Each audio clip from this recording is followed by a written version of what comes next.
Hey, welcome to the Friday stand up for independent consulting business owners. I'm Melissa, and today we're going to talk about the root causes of you undercharging as a consulting business owner.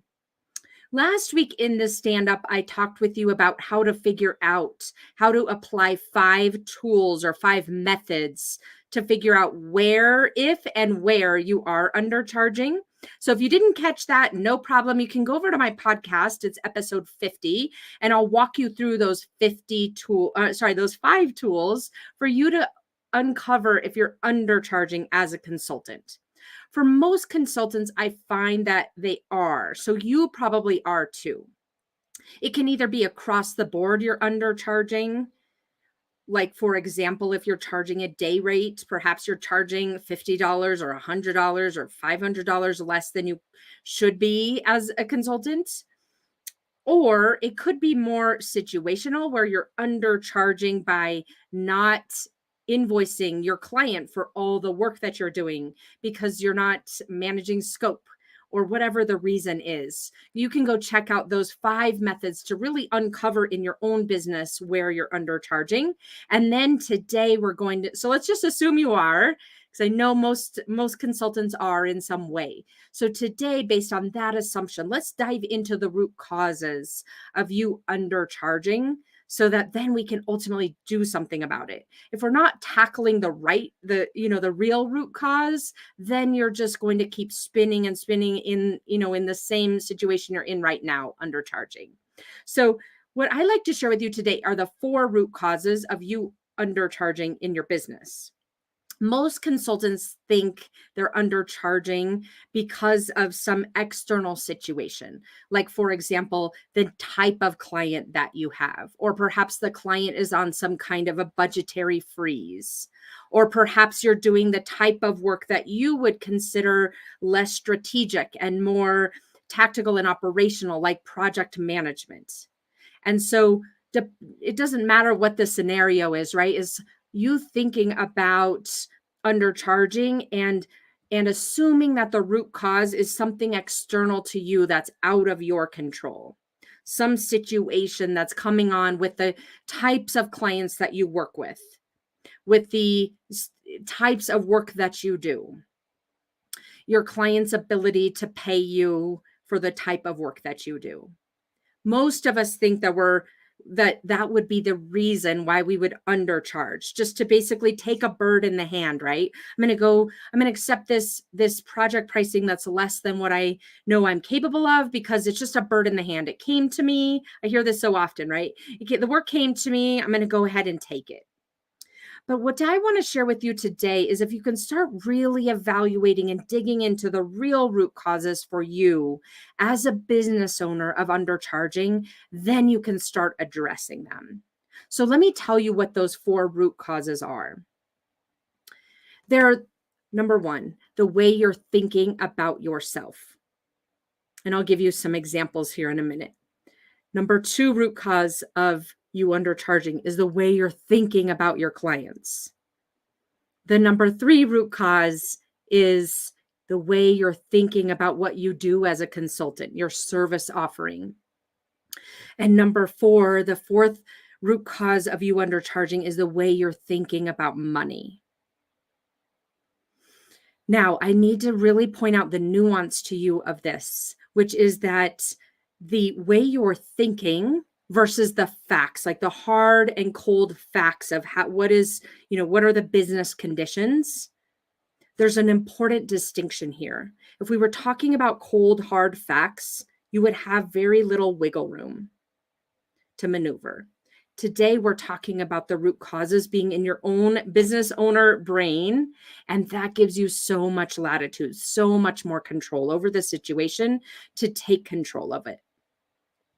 So let's talk about we'll go through each one of those root causes and I'll give you an example. So the first root cause that I shared with you is the way you're thinking about yourself. How do you see yourself as a consultant? How do you see yourself as a business owner? Do you think things that start with the sentence, I'm just a, I hear it all the time.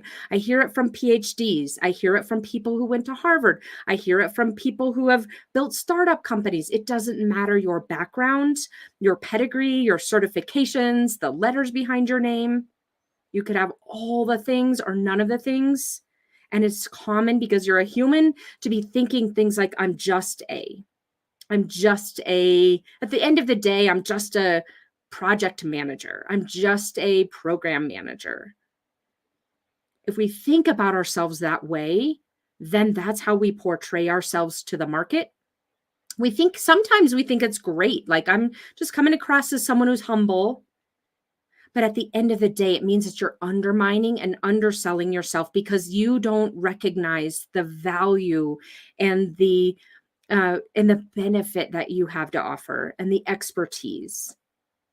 You're basically leaning on something probably because you've done it for a long time and it feels really comfortable to you.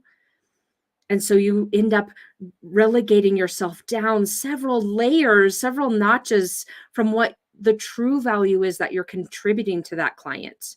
You are providing strategic advice. You are providing strategic inputs.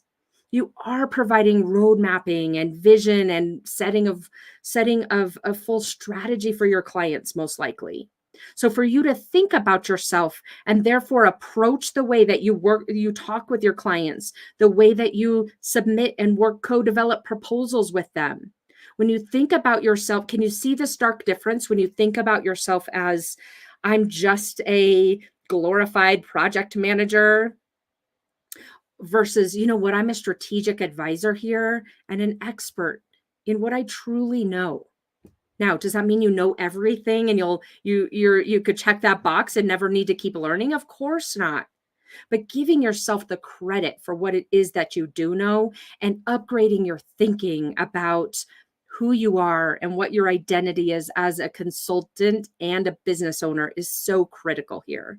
That's the real root cause of you undercharging. That first example is the way you're thinking about yourself and your self identity. The second is the way you think about your clients. Again, if you think things like, well, they're in a tight budget, that's not a thing. Like, there is actually not a calculation of what is a tight budget. They might have given you a budget or a budget range, but believe me, telling you, and I'm sure you know this too. I used to manage budgets. There's almost always some form of latitude there if you can have that strategic dialogue with them. But the root cause of you undercharging is just thinking they're telling you the truth that they have a tight budget. They might really believe that. I'm not saying they're lying, but what I am saying is instead of leveraging your consulting skills to figure out what that means and what the decisioning would be and why what you do is valuable, you take it at face value, you accept whatever they offer you, and therefore you undercharge. The third root cause of you undercharging, the thoughts you have about what you do, your service offering. So this is very, very related to the first one I gave you, the thoughts about you yourself. Your thoughts about your service offering and why your clients need it. Well, they just need an extra pair of hands. If you're thinking when you go in to work with a client, they're just needing an extra pair of hands, of course you're going to undercharge. Versus, you know what, they desperately need a bigger picture vision here and someone who can flesh this out because they're so in the weeds of their day to day. Even if they knew how to do this, they don't have the capacity to do it. So I'm going to come in there and help them create this blueprint for themselves. As an example, do you see the difference there between they just need this extra pair of hands, that's why people hire me, versus I'm here to help guide them. Even if they already could do it themselves, they don't necessarily have the capacity. I can make that happen for them.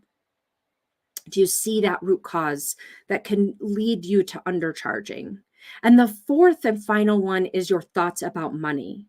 As I work with clients, we uncover the craziest things that we've been programmed with over the course of our life, right? I was working with a client the other day and she told me, well, probably shouldn't ask for too much because I realize now I think I'm being greedy.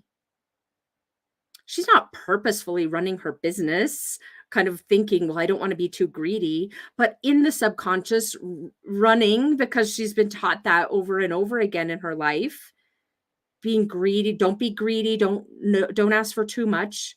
Of course, if you have that internal dialogue going on, which for most of us it's subconscious at this point, it's things we've been taught over the course of our life.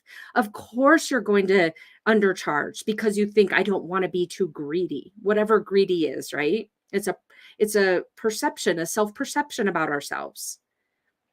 So look at these 4 areas of your life. And on the podcast this week, I share with you in episode 51 some more examples of each of those and questions you can be asking yourself in order to figure out where you might be falling into the trap of these 4 root causes of undercharging. So go listen to the podcast for more on this, or you can go to my website. I will give you the link right here, basically to get the show notes and look at the questions that you could be asking yourself to determine what the root causes are for you of undercharging. It's you figuring out those thoughts that you're having about yourself, about your clients, about your offer, your service offering, and about money. The ones that feel like the truth, just the way the world works, but they're what have created, they are actually your belief system that's now holding you back as a business owner. So we want to really shine the light on those. And then stay tuned for next week's independent consulting stand up where we will address the 5 steps for you to do something about this. So now that you know you're undercharging and the root causes of it, what are the 5 steps for you to overcome overcharging? So we will talk about that next week. See you then.